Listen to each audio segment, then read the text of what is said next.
नमस्कार, मैं श्यामगिरी। आप देख रहे हैं टीवी टीएफडी इंडिया। टीवी टीएफडी इंडिया में आप सभी दर्शकों का स्वागत है। चंद्रबाबू नायडू बड़ा खेल करने की तैयारी में फंस गई बुरी तरह मोदी सरकार। एक इस तरह से मोदी सरकार उलझी हुई है, बजट सेशन जैसे लग रहा है कि मोदी सरकार के लिए बहुत भारी पड़ने वाला है। चंद्रबाबू नायडू ने पूरी तरह से चुप्पी साध ली है और एनडीए गठबंधन के अंदर सब कुछ ठीक ठाक नहीं चल रहा है। और संडे रविवार के दिन पार्लियामेंट सेशन बुलाना इस सरकार का, यह पाखंड अब अलग अलग सवाल खड़े कर रहा है। मतलब रविवार को बुलाना ही पहले तो इस सरकार की सारी पोल को खोल दे रहा है कि इसके पास बजट में लाने के लिए कुछ है नहीं, हवा हवाई लाएगी। और इस बार यह भी लोगों को भरोसा है कि जो बजट में अलॉट करेगी या किसी को देगी नहीं, यानी कि झूठी अफवाहों का बाजार बजट में लेके आने वाली है। अब इन सभी चीजों को लेकर के तेलुगु देशम पार्टी, चंद्रबाबू नायडू की पार्टी बड़ी सतर्क है। अब वह तो पता तब चलेगा जब वित्त मंत्री निर्मला सीतारमण बजट पेश करेंगी। और विपक्ष की रणनीति भी बड़ी साफ है। विपक्ष भी सरकार को पूरी तरह से घेरने के लिए एकदम तैयार होकर के बैठा हुआ है। अब ऐसे में चंद्रबाबू नायडू ने जो डिमांड की है, वह बजट अगर नहीं मिला चंद्रबाबू नायडू को, तो चंद्रबाबू नायडू समर्थन वापस लेंगे या नहीं लेंगे वह बाद की बात होगी। लेकिन आंध्र प्रदेश में चंद्रबाबू नायडू का जनाधार खत्म होने लगेगा। आंध्र प्रदेश में चंद्रबाबू नायडू को लेकर जो भरोसा है वह टूटने लगेगा और वाईएसआर जगनमोहन रेड्डी को आंध्र प्रदेश में एज मिलने लगेगा। क्योंकि एक तरफ यह मोदी सरकार चंद्रबाबू नायडू से समर्थन ले रही है और दूसरा यह जो वादे कर रही है वह चंद्रबाबू नायडू को पूरा नहीं कर रही है।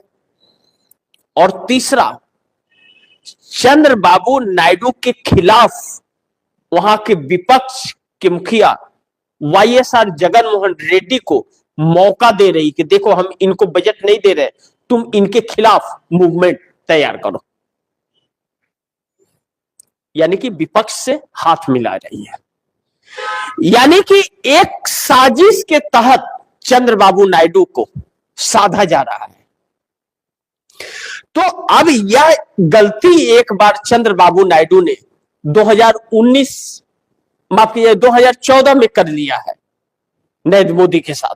14 में समर्थन चंद्रबाबू नायडू का था, जो 19 में साथ छोड़ दिया था। 2018 में समर्थन वापस ले लिया था मोदी सरकार से। तो चूंकि उस वक्त भारतीय जनता पार्टी के पास पूर्ण बहुमत की सरकार थी तो फर्क नहीं पड़ा, लेकिन अब तो फर्क नहीं पड़ेगा, तूफान मचेगा। समर्थन वापस ले लिए तो सरकार बचाना मुश्किल हो जाएगा। अब ऐसे में चंद्रबाबू नायडू यह तो जान रहे हैं और देख रहे हैं कि नरेंद्र मोदी दोहरी राजनीति चल रहे हैं। लेकिन इस वक्त आंध्रा के अंदर चंद्रबाबू नायडू से मुस्लिम समुदाय जो नाराज था, उसकी नाराजगी वैसे ही बरकरार है। वक्फ बोर्ड बिल संशोधन 2025 उस कानून के तहत परेशान है वह। अब ऐसे में चंद्रबाबू नायडू वहां क्या कितना लागू करेंगे उस बिल को, यह तो वक्त की बात है। सुप्रीम कोर्ट ने उन क्लोथों पर रोक भी लगा दिया। लेकिन अब महत्वपूर्ण यह है कि जो वायदे चुनाव में अपने मैनिफेस्टो में चंद्रबाबू नायडू ने लिखे थे वह पूरा नहीं हो पा रहा है। क्योंकि केंद्र सरकार से जो सहयोग मिलना चाहिए वह सहयोग नहीं मिल रहा है। पिछली बजट में 10,000 करोड़ रुपए का बजट केंद्र की सरकार ने अतिरिक्त दिए थे, विशेष पैकेज दिया था। तो चूंकि 10,000 करोड़ तो मिल गया, लेकिन जितना वायदा किया था वह नहीं मिला। और अगर प्रोजेक्ट गए हैं तो वह सभी प्रोजेक्ट देर से चल रहे हैं।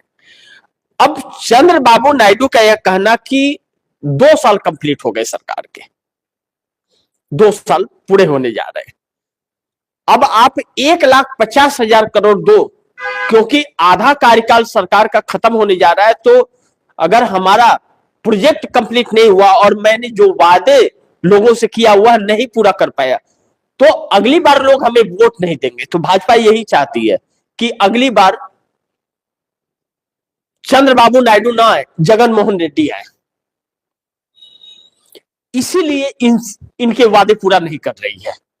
चूंकि जगन मोहन रेड्डी के खिलाफ माहौल था 2019 में, 2024 में, तो चंद्रबाबू नायडू से कर लिया था दोस्ती।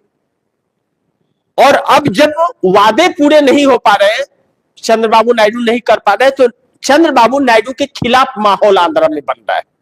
तो ऐसे में जगन मोहन रेड्डी से नजदीकी बढ़ा रही है और इनको बजट भी नहीं दे रही है, जो वादे किए वह भी नहीं पूरा कर रही है और इनसे दूर भी हो रही है। ऐसे में चंद्रबाबू नायडू के पास एक ही रास्ता कि वह भाजपा का साथ छोड़कर और इंडिया गठबंधन के साथ खड़े हो जाए, जो चंद्रबाबू नायडू ने अमित शाह को कहा भी था। अब दूसरी तरफ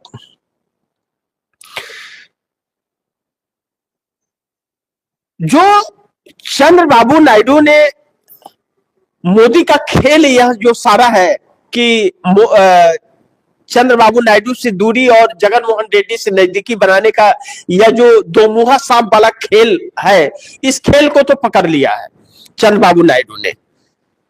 और चंद्रबाबू नायडू समर्थन वापस ले सकते हैं, इंडिया गठबंधन के साथ जा सकते हैं, इस बात का तो फुल कॉन्फिडेंस में भारतीय जनता पार्टी। इसके लिए मान मनोबल का जो खेल चल रहा था भारतीय जनता पार्टी की तरफ से, जो मान मनोबल किया जा रहा था, चंद्रबाबू नायडू ने उस मान मनोबल के खेल पर लगाम लगा दिया है। वह खेल खत्म हो चुका है। अब मान मनोबल का नहीं, अब एक्शन का वक्त आया है। क्योंकि नीतीश कुमार का भी बिहार में कुछ अलग ही नजरिया है और नजरिया महाराष्ट्र में एकनाथ शिंदे का भी अलग है।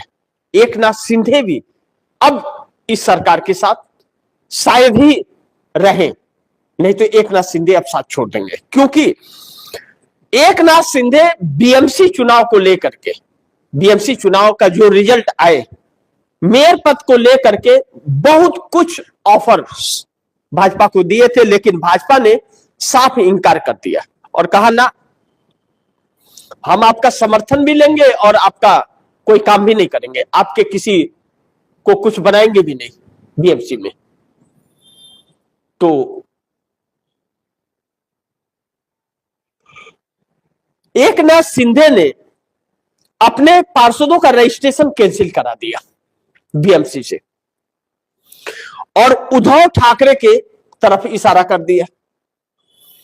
अब भारतीय जनता पार्टी के पास 89 है बीएमसी में पार्षद और चाहिए 114। बगैर शिंदे के हो नहीं सकता और बिना मेयर पद का शिंदे मान नहीं रहे। अब ऐसे में भारतीय जनता पार्टी का बीएमसी हाथ से जाता हुआ नजर आ रहा है। लेकिन बात सिर्फ बीएमसी की नहीं है, बात विधानसभा सरकार की है महाराष्ट्र की। अब महाराष्ट्र सरकार को भी वह कहीं न कहीं धराशाह करते हुए, गिराते हुए नजर आ रहा है। वह भी समीकरण बनने लगे। अब ऐसे में भारतीय जनता पार्टी बुरी तरह से फंस गई है और ऐसी फंसी है कि अब इस चंगुल से निकल पाना उसके लिए इतना आसान नहीं होगा और बाकी बची खुची कसर नीतीश कुमार निकाल देंगे। और वह बची खुची कसर नहीं होगी, वह घाव पर नमक मिर्ची लगा के नींबू गाड़ के रगड़ने जैसा होगा। क्योंकि नीतीश कुमार ने भी स्लीपर सेलों को बाहर का रास्ता दिखाना शुरू कर दिया है। अब भारतीय जनता पार्टी ऐसी उलझी है कि भाजपा के ही लोग भाजपा के खिलाफ भी हो गए हैं और इस्तीफों का दौर भी निकल पड़ा है। कई राज्यों में, चाहे गुजरात हो, उत्तर प्रदेश हो, राजस्थान हो, मध्य प्रदेश हो, आसाम हो, पश्चिम बंगाल हो, हर जगह भाजपा के ही लोग भाजपा के खिलाफ सड़क पर उतर गए और अब मोदी सरकार के खिलाफ पूरी तरह से हो गए हैं। तो इस सरकार के लिए संकट ही संकट आगे है। कह रहे हैं कि कांटों की खेती की थी, अब उस फसल को काटने का वक्त आया है और कांटे ही कांटे दूर तक नजर आ रहे हैं। अब देखना होगा कि बजट क्या रंग लाता है, लेकिन बजट कुछ उथल पुथल तो मचाने वाला है, इससे इनकार नहीं कर सकते। तो इसी के साथ आप दर्शकों से इजाजत चाहूंगा, अगली खबर के साथ फिर हाजिर होऊंगा। लेकिन आप दर्शकों की क्या राय है, क्या सुझाव है, कमेंट बॉक्स में जरूर दीजिएगा। इस खबर को ज्यादा से ज्यादा शेयर कीजिए, अपने दोस्तों को भी कहिए आगे शेयर करें। आपने अगर टीवी TFD इंडिया को सब्सक्राइब नहीं किया है तो टीवी TFD इंडिया को सब्सक्राइब कर लीजिए, अपने दोस्तों को भी कहिएगा सब्सक्राइब करें। मिलते हैं अगली खबर के साथ, तब तक के लिए नमस्कार।